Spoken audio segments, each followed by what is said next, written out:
खेडमध्ये सन्मान्य पक्षप्रमुख उद्धव साहेबांची जशी ही सभा झाली त्याच्या अगदी दुसऱ्याच दिवशी सदानंद कदमांवरती कारवाई केली गेली।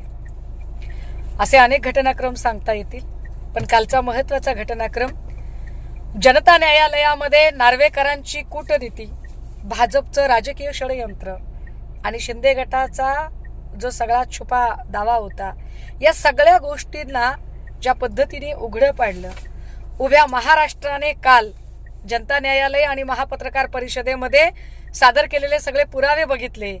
त्यामुळे भाजपचा जो काही एक जळफळाट झाला आहे की महाराष्ट्रात जे भाजप विरोधी वातावरण तयार होत आहे, त्या सगळ्या वातावरणाच्या पार्श्वभूमीवर जाणीवपूर्वक अगदी सूडबुद्धीने आज सूरज चव्हाण यांच्यावर ईडीने कारवाई केली।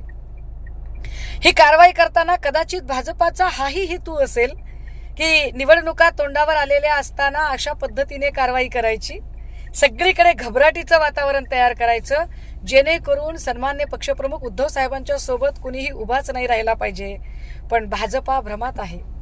ही लढाई डू ऑर डायच्या सिच्युएशनची आहे, करावा मराच्या सिच्युएशनची लढाई आहे आणि सगळेच पळपुटे नसतात, सगळेच सत्ता स्वार्थासाठी आणि कातडी बचाव नसतात, काही निष्ठावंतही असतात, काहींना उपकाराची जाणीवही असते।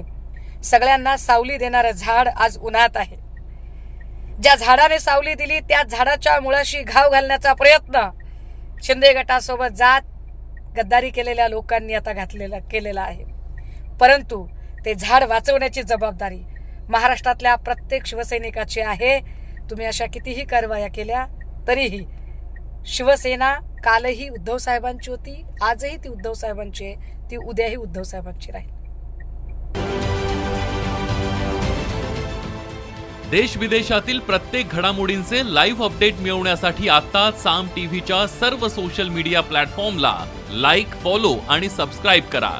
तसंच सर्व नोटिफिकेशनसाठी बेल आयकॉन प्रेस करायला विसरू नका।